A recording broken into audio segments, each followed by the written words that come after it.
Assalamualaikum warahmatullahi wabarakatuh. Waalaikumsalam. Pada malam hari ini kita akan membicarakan topik yang menjadi titik temu antara Islam dan Kristen, bahkan titik temu antara Kristen dan Yahudi. Mengenai topik yang sedang kita bicarakan adalah tokoh besar yang namanya terdokumentasi dalam 3 agama besar, yakni agama Yahudi, Kristen, dan agama Islam. Pada era sebelumnya, maksudnya pada era sebelum pemerintahan yang baru, Menteri Agama waktu itu mengganti istilah wafat Isa Al-Masih menjadi wafat Yesus Kristus. Kemudian kebangkitan Isa Al-Masih diubah menjadi kebangkitan Yesus Kristus dengan tujuan supaya tidak terjadi salah paham di antara umat beragama. Saya kira tujuannya baik dan tujuannya untuk mengedukasi antar umat beragama. Tetapi ini perlu kita jelaskan lebih detail supaya antar umat beragama juga bijak dan memahami apa yang menjadi pembeda dan apa yang sama di antara penganut agama-agama itu mengenai tema yang sedang kita bicarakan. Kalau dikatakan bahwa Isa Al-Masih atau Yesus Kristus itu adalah sosok yang berbeda, tentu saja ini harus kita buktikan dengan data. Karena di berbagai forum, terutama dalam dialog lintas agama, seringkali Muslim keberatan kalau ada seorang Muslim menyebut dengan istilah Yesus Kristus. Sementara di antara saudara kita kaum Kristiani, kalau ada yang menyebut Isa Al-Masih, mereka juga keberatan. Nah, apakah ini perlu diklarifikasi dan perlu dijelaskan secara detail, terutama di kalangan Muslim sendiri? Saya tidak berbicara dalam konteks di luar Muslim. Kalau kita mencoba memahami berbagai data, terutama Al-Quran yang pada awalnya diturunkan dalam bahasa Arab, tetapi pada akhirnya juga diterjemahkan ke dalam bahasa-bahasa internasional, termasuk bahasa-bahasa yang dianggap sebagai bahasa suci, yakni bahasa Yunani ataupun bahasa Ibrani. Kita tahu Quran sekarang kan sudah diterjemahkan dalam bahasa Ibrani, juga diterjemahkan dalam bahasa Yunani. Dan kebetulan malam ini saya juga membawa Quran terjemahan dalam bahasa Yunani. Dan itu diterbitkan oleh lembaga resmi dari Kerajaan Saudi Arabia. Yang diterbitkan dari Arab Saudi? Iya, dari Saudi Arabia. Judulnya Al-Quranul Karim wa Tarjamah Ma'aniyah ila Al-Lughatil Yunaniyah. Jadi kalau di sini lihat, bahasanya jelaskan, disebutkan Toyero Quranio. Maksudnya ini adalah kitab suci Al-Quran. Dan ini diterjemahkan dalam bahasa Yunani, sebagaimana cover yang dapat kita baca di sini. Al-Lughatil Yunaniyah, arti harfiahnya bahasa Yunani. Jadi ini Al-Quran terjemahan bahasa Yunani. Kalau bahasa Yunani, kebanyakan itu dianggap sebagai bahasa suci dari kalangan tradisi Kristen. Sekarang Quran juga sudah diterjemahkan dalam bahasa Yunani. Dan kalau kita rujuk di dalam teks Quran ini, saya ambil contoh sederhana, kita rujuk pada surah An-Nisa. Surah An-Nisa. Surah An-Nisa ini surah urutan yang keempat. Ayat yang ke-157, ini ada ayat yang berbunyi demikian. Wa qaulihim inna qatalnal masih Isa bin Maryam. Jadi bisa dicek surah An-Nisa, surah keempat, ayat 157.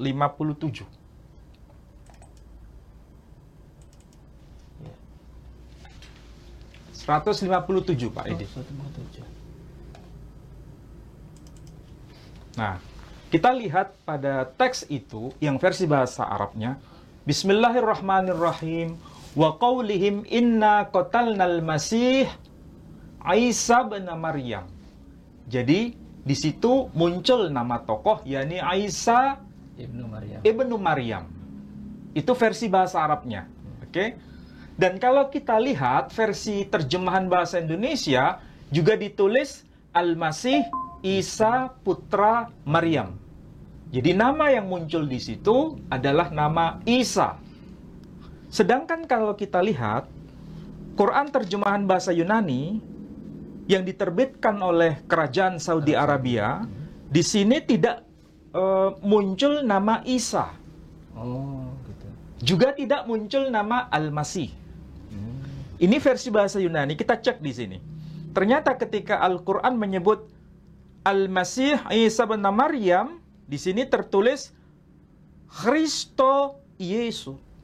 Yesus Kristus. Jadi kalau dilafalkan dalam bahasa kita, itu Yesus Kristus. Di sini tertulis Kristo. Kristo itu Kristus. Sedangkan Yesus itu sama dengan Yesus. Yesus. Di sini juga muncul nama Maryam. Tes Maryam. Maksudnya ya, ibunya bernama Maryam. Jadi kalau begitu, sebenarnya kalau ada seorang Muslim yang melarang bahwa Muslim tidak boleh menyebut nama Yesus Kristus, ini juga sepertinya mereka kurang literasi, belum membaca Quran terjemahan bahasa Yunani yang diterbitkan oleh Saudi Arabia. Karena kalau dalam Quran terjemahan bahasa Yunani tidak mungkin muncul nama Isa, tapi yang dimunculkan adalah nama Yesus. Makanya di sini tertulis Kristo Yesus. Kalau di sini Isa Kalau Al-Masih versi ya? bahasa Arabnya Isa Al-Masih. Al-Masih. Dan kalau kita cek lagi Quran terjemahan bahasa Ibrani itu juga tidak muncul nama Al-Masih Isa putra Maryam. Bukan disebut Al-Masih Isa ibnu Maryam, tapi justru tertulis Hamosiyah Yesus ben Miriam. Yesus. Jadi tertulis Yesus. Dan istilah Yesus itu adalah istilah bahasa Yunani untuk menyebut nama Isa dalam bahasa Arab. Sedangkan dalam bahasa Yunani itu sendiri tertulis nama Yesus, Kristo, Yesus. Jadi kalau begitu, antara umat Kristen dan umat Islam sebetulnya bisa belajar bersama. Ternyata Yesus Kristus itu ya Isa Al-Masih, Isa Al-Masih itu juga Yesus Kristus. Kalau dalam bahasa Ibrani itu kan bahasa ibu ya. Bahasa ibu. Bahasa ibu, bahasa sehari-hari Yesus waktu itu. Ya. Apa itu bahasa Aram juga itu. Iya. Itu disebut apa tadi? Isu. Kalau dalam bahasa Ibrani. Ibraninya Yesus. Yesu. Kalau Yesus itu sebetulnya istilah yang dipakai di dalam kitab Talmud untuk menyebut tokoh yang bernama Isa Al-Masih. Kalau dalam logat Arab Isa karena Isa. satu rumpun kan ya.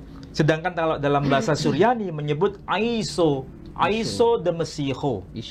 Aiso de Mesiho. Dalam bahasa Arab Isa Al-Masih. Dalam bahasa Yunani disebut Kristo Yesus. Dalam bahasa Ibrani disebut Yesus ben Miriam. Kemudian muncul akhiran S itu dari mana kan? Kalau Yesus, Isa itu tergantung dari hubungan antar kata. Jadi hubungan antar kata itu menyebabkan kata itu ada penambahan S. Dan itu lumrah dalam bahasa Yunani. Misalnya kata Ilyas dalam Quran itu di dalam teks Septuaginta disebutkan nama Elias. Jadi itu membuktikan bahwa istilah Elias itu bahasa Yunani ketika menjadi bahasa Arab menjadi Ilyas. Tambah S. Muncul istilah huruf S di belakang itu.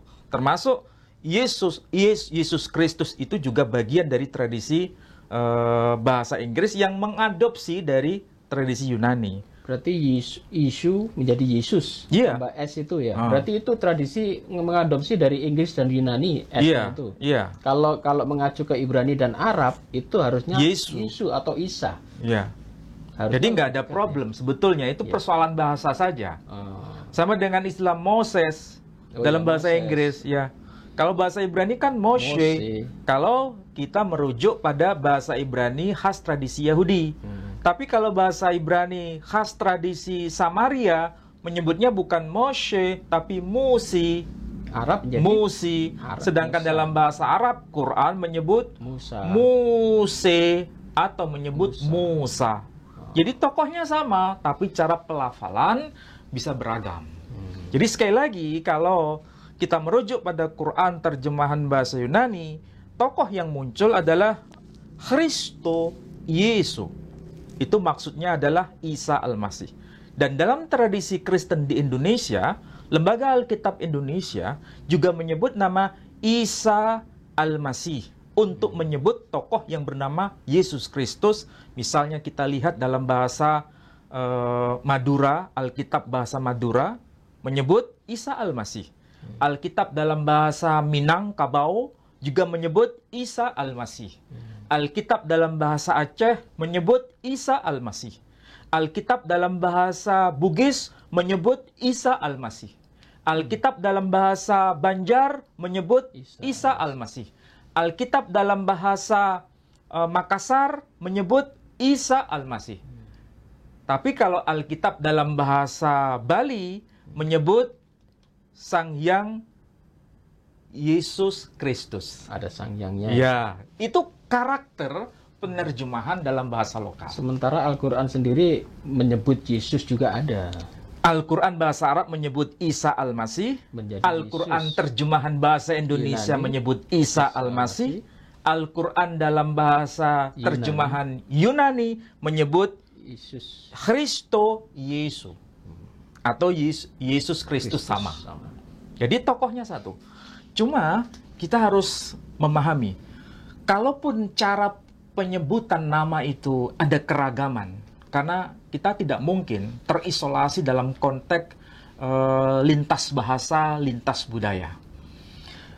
Meskipun sekali lagi ada keragaman cara penyebutan, tapi bukan berarti tokoh yang diceritakan dalam Quran itu berbeda secara total dengan tokoh yang Di dalam dimaksudkan di dalam Alkitab saudara kita kaum Kristiani. Ya.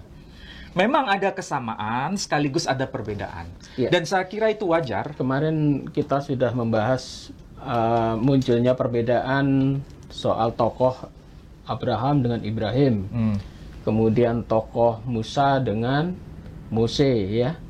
Kemudian tokoh Isa dengan Yesus itu sampai hari ini. Bahkan beberapa para apologet, bahkan beberapa orang polemikus itu yang sering mempermasalahkan dari kelompok sebelah, itu bahkan ada seorang tokohnya juga, ya saya katakan pendeta lah, itu masih beranggapan bahwasanya Yesus dengan Isa itu adalah sosok yang berbeda. Kalau dikatakan sosok yang berbeda, bahwa Isa Al-Masih dengan Yesus Kristus itu memang berbeda, mengapa Alkitab dalam bahasa Yang Indonesia versi yang lama menyebut Isa Al-Masih sebagaimana yang ditulis oleh Klinkert. Klinkert itu seorang misionaris Belanda yang menerjemahkan menerjemahkan Alkitab atau Bible dalam bahasa Melayu menggunakan istilah Isa Al-Masih. Kemudian Alkitab yang diterjemahkan oleh Lederer dalam bahasa Melayu juga menggunakan nama Isa Al-Masih. Kalau seandainya mereka memahami bahwa Isa Al-Masih itu berbeda dengan Yesus Kristus, kenapa mereka menggunakan nama Isa Al-Masih di dalam percetakan Alkitab bahasa Melayu waktu itu? Termasuk zaman sekarang, Lembaga Alkitab Indonesia juga tetap menggunakan nama Isa Al-Masih. Tapi, apa yang tercatat dalam Alkitab bahasa daerah, ataupun yang tercatat dalam Alkitab bahasa Indonesia versi yang lama, menyebut nama Isa Al-Masih, kenapa di dalam tuturan, di dalam komunikasi, masa sekarang justru mengatakan Isa Al-Masih dan Yesus Kristus itu adalah sosok yang berbeda. Ini kan paradoks. Kenapa yang saya sebut paradoks? Ada sesuatu yang nggak nyambung antara lembaga resmi, Lembaga Alkitab Indonesia dengan sebagian umat Kristiani yang mengatakan demikian. Dan hal seperti ini faktanya juga terjadi dalam tradisi Islam. Tradisi Islam Di antara saudara kita kaum muslim juga ada yang berpandangan seperti iya, itu. Sama. Orang Islam juga ada yang ngotot itu. Yesus itu beda sama Isa katanya. Kenapa bisa begitu mereka? Karena memang kurang literasi. Iya. Baik yang tradisi Kristen, sebagian umat Kristiani tidak paham. Di dalam tradisi Islam, umat Islam sebagian itu juga tidak paham. Soalnya dua nama itu kadang-kadang tokoh yang memang, yang satu itu pokoknya kamu jangan nyebut Yesus, Isa nggak apa-apa. Yang satu juga gitu, pokoknya kamu jangan nyebut Isa, Yesus nggak apa-apa. Itulah sebabnya saya menghadirkan data ini supaya orang paham. Lembaga pentashih Al-Quran yang ada di Saudi Arabia itu kan menerjemahkan Quran dalam berbagai bahasa. Termasuk bahasa Yunani. Ini jelas kan disebut ila al-lughatil Yunaniyah. Jadi watarjamah ma'aniyah ilal lughatil Yunaniyah. Terjemahan dalam versi bahasa Yunani. Ini Quran. Jelaskan ini. Ini versi Quran bahasa Arabnya yang ori, yang asli. Ini terjemahannya. Ini kan bahasa Yunani. Lihat di sini. Ketika menyebut nama Al-Masih Isa, di situ disebut Kristo Yesus. Berarti sosoknya sama. Tidak berbeda. Jadi saudara kita yang muslim, yang kurang literasi tadi, mungkin belum baca Quran terjemahan bahasa Yunani. Sebetulnya kalau Menteri Agama mengganti dari Isa menjadi Yesus, itu sebetulnya ya sebetulnya kurang bukan hal baru. Bukan hal yang baru. Artinya tidak perlu dipersoalkan. Bukan yang wah gitu. Iya. Di Al-Quran bahasa Yunani pun sudah jelas di Arabnya Isa, tapi dalam terjemahannya ditulis Yesus. Berarti tokohnya sama. Ini adalah bukti konkret yang tidak bisa diragukan lagi. Karena ini fakta dan detail datanya.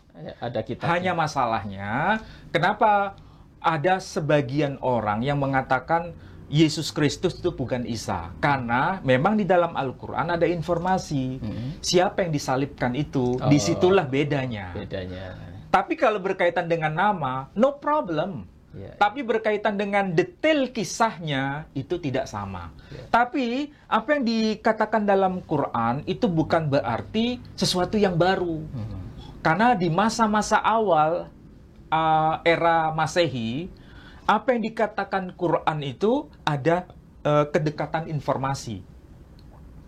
Jadi ada di kalangan tradisi Kristiani di era awal yang memahami bahwa yang disalibkan itu bukan Isa. Jadi ini bukan sebuah wacana yang baru ketika Quran diturunkan. Ini yang perlu saya garis bawahi. Artinya Quran itu bukan menghadirkan informasi yang baru, tapi meneguhkan informasi yang lama, meskipun berbeda dengan tradisi Kristen yang mayoritas. Gini, saya mau bertanya ini, karena ada